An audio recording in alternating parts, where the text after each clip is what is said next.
à la séance ordinaire numéro 15 du 8 décembre 2022 du Conseil d'arrondissement des Nations qui a lieu ce soir au 600 rue Thibault. Je déclare la séance ouverte. Nous adoptons l'ordre du jour tel quel. Lecture et adoption du procès-verbal numéro 14 du 22 novembre 2022. Est-ce que le procès-verbal était conforme? Parfait. Au point 3.2.1, Arrondissement des Nations, Comité consultatif d'urbanisme, dépôt du procès-verbal du 10 novembre 2022. C'était conforme? Période de questions des personnes présentes. Alors, pour la première fois cette année, il n'y a pas de personnes présentes à notre arrondissement. Donc, on va vous envoyer une sanction par la poste. N'oubliez pas, on aime ça quand vous venez nous rencontrer. Ne vous gênez surtout pas. Il y aura, entre autres, un autre conseil d'arrondissement lundi le 12 décembre au 600 rue Thibault. Alors, on vous y invite tous. C'est aujourd'hui qu'on avait un sapin de Noël. Voilà, on avait le sapin de Noël. Alors, on serait rendu au comité et groupe de travail du conseil d'arrondissement, plus précisément le comité consultatif d'urbanisme du 8 décembre. Madame Louz? Je vais te laisser. OK. Désolée. Alors, je vais prendre le relais ce soir. Je suis désolée. Au point 6.1, demande d'approbation PIA, aire d'implantation et d'intégration architecturale commerciale régionale, aire de l'autoroute 410 et du plateau Saint-Joseph, au 4050 rue Josaphat-Rancourt. Demandeur, M. David Guy, Santec pour Callaway Wright Incorporé.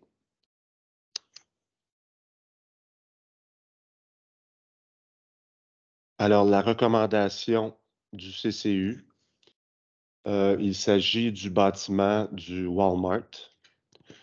Alors, nous avons demandé que l'enseigne murale identifiant la même raison sociale que celle existante soit acceptée conformément au document accompagnant la demande de certificat numéro 2022-04284 à la condition suivante: que la couleur blanche du fond d'enseigne projeté pour les enseignes soit remplacée par un beige clair et qu'une proposition en ce sens soit soumise pour adoption à la division de la planification et du contrôle du territoire préalablement à l'émission du permis. Au point 6.1.2, demande d'approbation PIA, aire patrimoniale de classe 2, intégration intermédiaire, suivi du dossier aménagement de l'espace public, projet espaces centraux, du 60 et 80 rue Wellington Sud, la ville de Sherbrooke. Alors, on nous a présenté l'aire qui se situe entre les deux bâtiments du projet Well Sud. Alors, à cet effet, on nous a présenté la nouvelle fontaine qui sera implantée avec des pierres qui vont rappeler la rivière Saint-François. Également des îlots d'arbustes et de feuillage qui seront à 50% indigènes. Également des parasols de métal pour éviter les îlots de chaleur et des beaux bancs aussi en conséquence et en cohérence avec les autres bancs qu'on retrouve dans le secteur de la rue Wellington. Des lumières. Et des colonnes lumineuses qui seront installées dans la zone de l'espace public. Donc, très sobre, uniligne, je dirais, et qui projette vers le bas. Est-ce que je manque un élément? Je crois qu'aujourd'hui, c'était pas mal ça. Puis il y avait ce qui était intéressant. Ce qui était intéressant aussi, en fait, c'était ça qu'on avait demandé de dégager un peu plus d'espace au milieu pour qu'on puisse avoir l'espace justement d'événements, pour que ça soit plus animé. Puis ça avait été respecté dans la nouvelle mouture. Et du fait même, au-dessus de la fontaine, Oui. un un promontoire peut être installé pour des événements spéciaux. Au 6.1.3, demande d'approbation PIA aire patrimoniale de classe 4 à statut particulier du 275 rue Dufferin. Le demandeur est David Lacoste, Ville de Sherbrooke, pour le Musée d'histoire de Sherbrooke. Alors, dans le cas qui nous est présenté, il y avait 3 propositions pour l'enseigne. Alors, nous avons décidé d'y aller avec l'enseigne projetée, c'est-à-dire l'enseigne installée à même la colonne cintrant la façade principale de l'établissement, du haut vers le bas. Alors, ça va être très sobre et très efficace selon ce qu'on a eu comme discussion au préalable lors du CCU.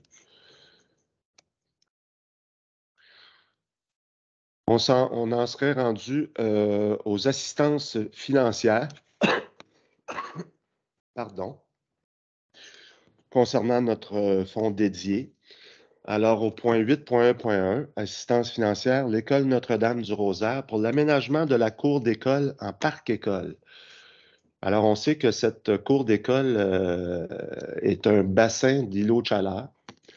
On avait visité la cour un peu avant la pandémie. Et là, bien, les astres se sont alignés cette fois-ci.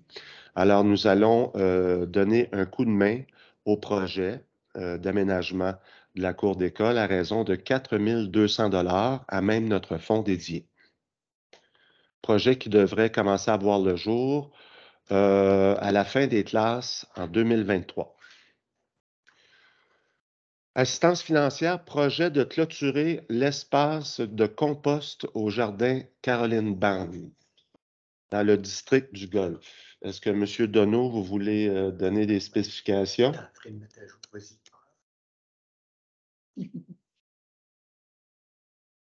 Alors,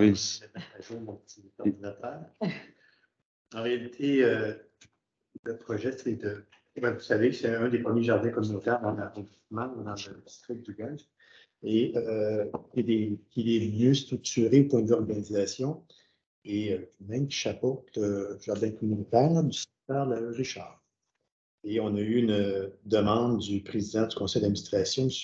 Chailly, en lien avec le besoin de mettre en place un niveau pour créer leur propre compost. Donc, ils vont mettre en place un système avec des clôtures recyclées et l'aide financière est au montant de 2 000 $ pour réaliser leur projet. Merci. Merci, M. Donneau. Au 8.1.3, assistance financière volontaire de la sensibilisation et d'action humanitaire, VOSACH, pour la distribution de cadeaux de Noël aux enfants défavorisés du quartier d'Ascot, dans le district d'Ascot. Ben, donc, le titre le disait bien. C'est un organisme qui s'implique beaucoup avec les enfants qui arrivent, les enfants immigrants qui arrivent en classe d'accueil. Donc, on va offrir un montant attendez un peu, là, de 2 805 $ très exactement à l'organisme non récurrent pour cette année faire l'achat de cadeaux de Noël aux enfants défavorisés de la classe d'accueil de l'école 80, donc sur la rue Union. Merci beaucoup. Au 8.1.4, assistance financière, campagne de jouets des pompiers de Sherbrooke. Alors, nous avons décidé d'apporter notre soutien à la campagne de jouets des pompiers de Sherbrooke, pardon, pour la campagne 2022, au montant de 2 000 $. On sait que la campagne de jouets des pompiers de Sherbrooke a débuté en 1940 par une initiative de M. Léopold Lessard. C'était un ami de M. Donneau à l'époque. Alors, voilà. J'avais organisé un radioton pour la campagne de jouets, là, 42 ans. Hey, bravo. Et l'animateur du radioton était le frère Danny McCarmon, qui est décédé aujourd'hui. Il s'appelait Jim. Oh. Bravo, M. Donneau. On serait rendu au fonds dédié. Monsieur le Président, la oui. distribution. venu vendredi, vous êtes tous invités à la caserne. Samedi. À samedi. Samedi, Ouais. samedi matin. Demain, c'est vendredi. Ouais. Ouais, samedi matin. Ouais, on va être là. Alors, au 8.2.1, dans la section fonds dédiés, dépenses au budget de fonctionnement fonds dédiés 2022 pour des projets d'arrondissement.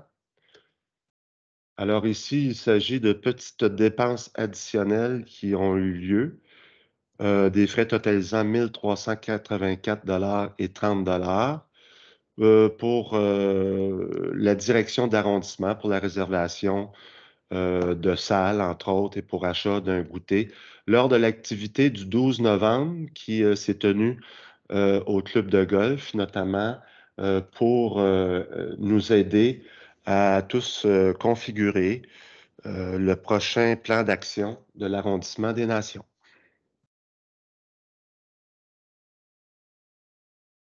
« 8.3.1 Calendrier des séances ordinaires du Conseil d'arrondissement des Nations, année 2023.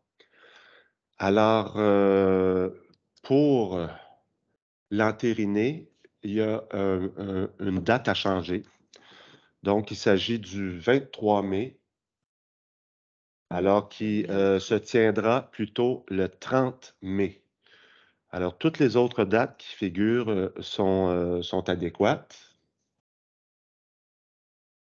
Et Oui, comme vous le savez, on a débuté en 2022 faire l'alternance. Alors, On va expliquer pourquoi. alors, pour les personnes un peu plus âgées, il y a Grugeot et Délicat avec nous ce soir. Et puis, qui nous fait des qui nous fait des signes. Alors, ça sera encore en alternance. Donc, les mois impairs se tiendront dans le secteur Jacques-Cartier à la salle Françoise-Donne et les mois pairs au 600 rue Thibault, l'ancien hôtel de ville d'Ascot et ancien conseil d'arrondissement Mont-Bellevue. Voilà. Comment ça sort d'histoire, ce building-là? Mais d'ailleurs, il manque des photos, il va falloir moderniser. Oui. Il faudrait ajouter Oui. l'histoire, la suite de l'histoire. Effectivement. 8.4.1 Dépôt du budget des frais de représentation de 2022 de l'arrondissement des Nations tel qu'exigé maintenant. Alors, nous déposons le rapport des dépenses de représentation sociale. Au moment où on se parle, il reste 2 961 $ dans notre fonds pour l'année. 9.1.1 pour adoption, requête en circulation, analyse et recommandation du service des infrastructures urbaines pour l'arrondissement des Nations. 4 requêtes. Donc, requête rue Marcille et Salles,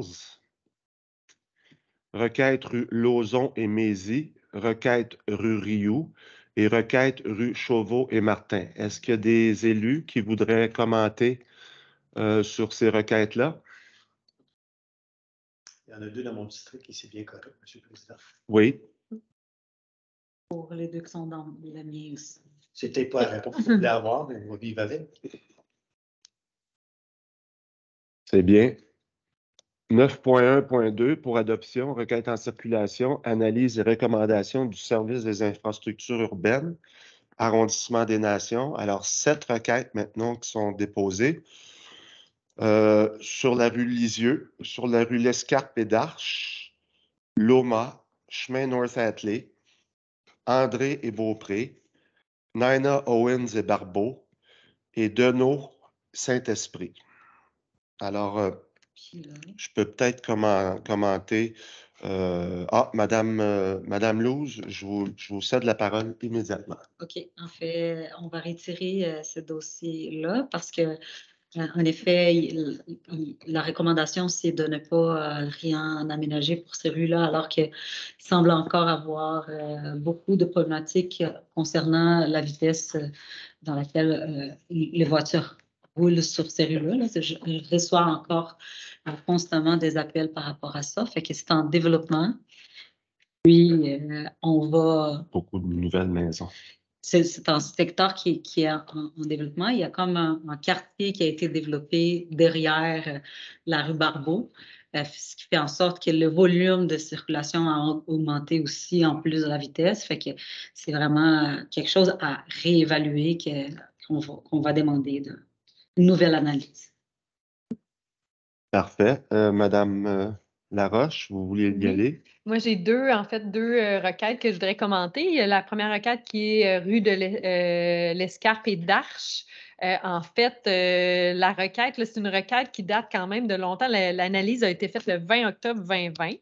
Mais on mentionne quand même qu'il y a un haut débit du véhicule, quand même, 789 véhicules moyens en débit journalier, des vitesses quand même assez élevées. Puis il faut savoir que c'est une rue qui est en pente et avec une très grosse courbe et un parc qui est dans cette courbe-là. Donc, dans les recommandations, il y a quand même de tracer un corridor piétonnier du côté sud dans la rue d'Arche. Ça veut dire qu'on perdrait du stationnement d'un côté, mais ça nous permettrait vraiment d'aménager un corridor piétonnier, ce qui est une excellente nouvelle. Donc, d'interdire le stationnement d'un côté, de tracer une traverse piétonne jaune à proximité du 1461 rue de l'Escarpe, donc près du fameux parc. D'installer la signalisation annonçant la présence d'un parc, parce qu'en ce moment, c'est très peu signalisé. Bien, en fait, il n'y a pas de signalisation. Et de mettre de l'avant une campagne de sensibilisation. Donc, moi, je suis quand même contente de ce premier pas-là, mais je dois dire là, que moi, quand je suis entrée en poste, on parlait même d'un trottoir. On savait qu'il y avait des enjeux de sécurité là. Et je sais, là, si l'analyse a été faite en 2020, je sais déjà que ce secteur-là, il y a eu beaucoup de développement parce que vraiment, il y a toute la rue de la Montée qui s'est développée dans ce coin-là. Fait que j'aimerais ça qu'on reste attentif. Je pense que c'est une bonne première étape, mais probablement que les citoyens devront, si jamais ils voient qu'il y a encore des enjeux de sécurité, refaire des requêtes pour qu'on voit si on a besoin de recalculer le nombre de véhicules et la vitesse pratiquée pour voir s'il y a d'autres mesures qui devraient être mises en place. Mais c'est un très beau pas. Puis, concernant la requête rue André-Beaupré, de ce côté-là aussi, c'est une requête qui datait d'un certain temps, mais par contre, l'analyse a été faite vraiment récemment, c'est-à-dire le 24 octobre 2022. Donc, en ce moment, c'est un secteur là, que je dois dire, j'ai eu beaucoup d'appels de citoyens pour ce secteur-là. C'est un secteur qui n'a pas de trottoir et c'est un secteur qui est tout en développement avec le carré Belvédère. Il s'est appelé à avoir de plus en plus de véhicules. Par contre, l'étude ici démontre qu'il y a quand même pas tant de circulation que ça et que la vitesse est assez basse. Là, on parle de 251 véhicules environ en débit journalier, puis on parle d'une vitesse moyenne mesurée de 42 km/h. Donc, on n'a pas de données ici qui nous montrent qu'il y a vraiment nécessairement des gros enjeux. Par contre, depuis ce temps-là, il y a 2 autres requêtes qui ont été déposées de mémoire. Donc, en ce moment, on recommande surtout de mettre de l'avant une campagne de sensibilisation. Par contre, dans les prochaines requêtes qu'on va analyser, on va essayer de voir, parce que là, la demande était spécifiquement de mettre un stop.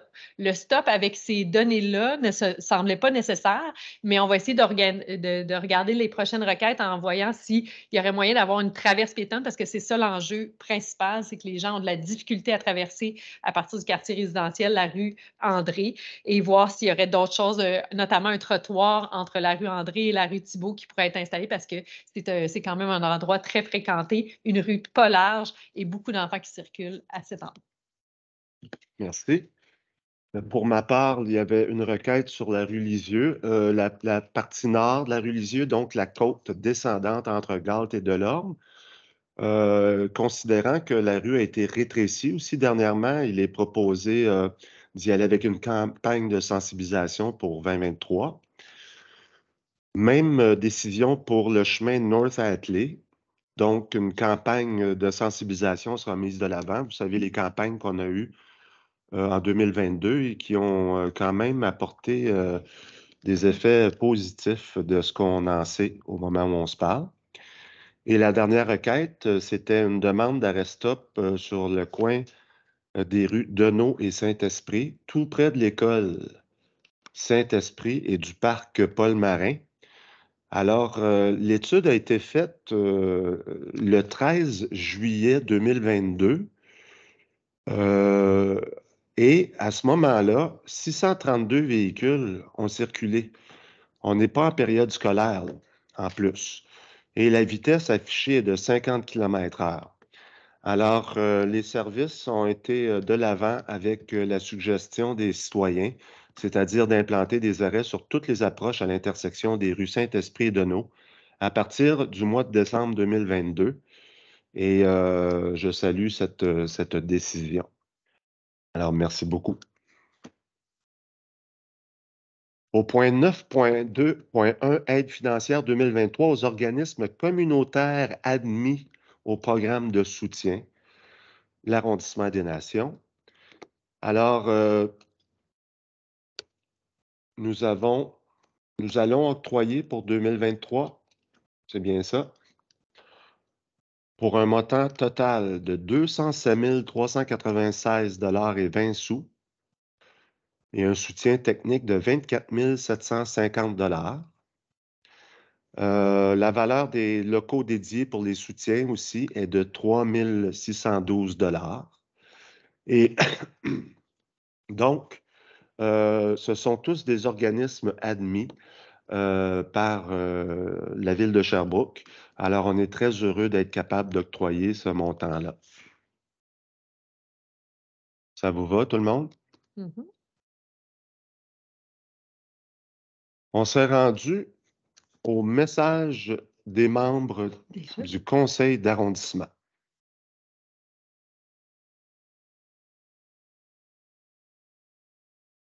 Alors, pas de message pour M. Kibonge?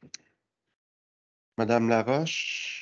Ouais, je peux faire des très courts messages. Oui, oui. Non, mais juste peut-être rappeler qu'il y a plusieurs événements là, en fin de semaine. Puis là, je veux juste être sûre d'avoir les informations sur la main, là, mais on a dans le quartier, entre autres, la concertation École Larocque Communauté ce samedi 10 qui fait sa fête d'hiver. Donc, ça va être dans le gymnase de l'École Larocque.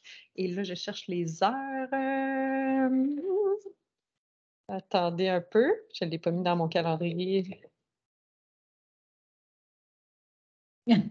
Oups. Est-ce que tu veux passer quelqu'un d'autre puis je vais trouver mes informations? Oui, parfait. Madame Louz?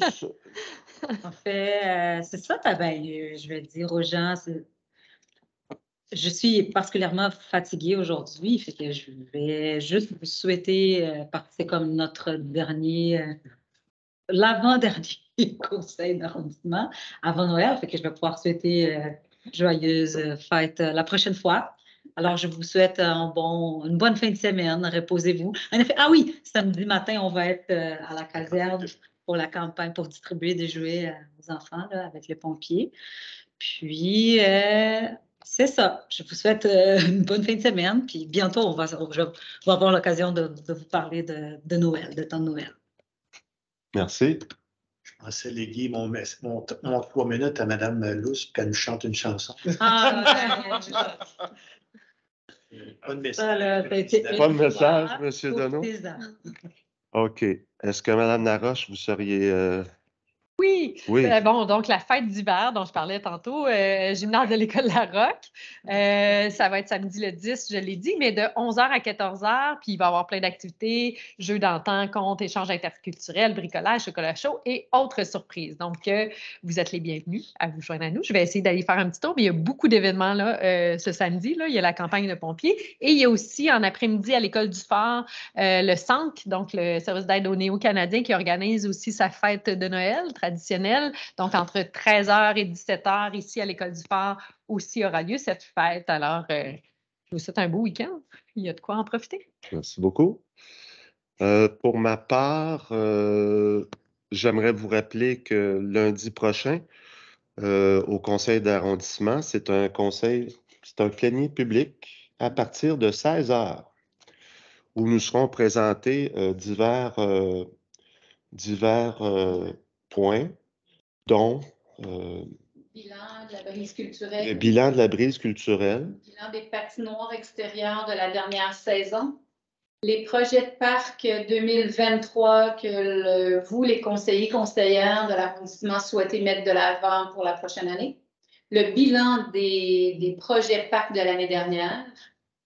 Alors, et puis, nous allons parler d'une admissibilité, nouvel organisme qui a déposé une demande d'admissibilité. Et le point culminant de toutes nos consultations sera présenté Donc, l'ébauche du plan d'action. oui, c'est Par bon. Niska. Christine Meunier de la coopérative Niska vient nous parler, nous présenter l'ébauche à laquelle on va discuter avec elle pour arriver à un produit presque final de notre plan d'action avant de l'adopter. Alors, c'est un rendez-vous, c'est important. On pourrait souhaiter la bienvenue à C'était là, là. Ah, oui, c'était moi. Bon, alors voilà. Marc Deneau m'a volé mon punch. Non, j'ai juste cédé la parole à madame. Vous voulez qu'on le voit un Al- petit peu? Alors Oui, oui, oui. est-ce qu'on pourrait voir notre nouveau coordonnateur, El Almi Mati? Alors, bienvenue avec nous. Écoutez, ça roule rondement à l'arrondissement depuis qu'il est là. On a commencé Depuis juste peut-être une avec semaine. 6 minutes de retard ce soir pour des problèmes techniques. Alors voilà. Alors, c'est un rendez-vous lundi prochain dès 16h au 600 rue Thibault. Alors, sur ce, je lève la séance. Ouais. Merci beaucoup. Merci.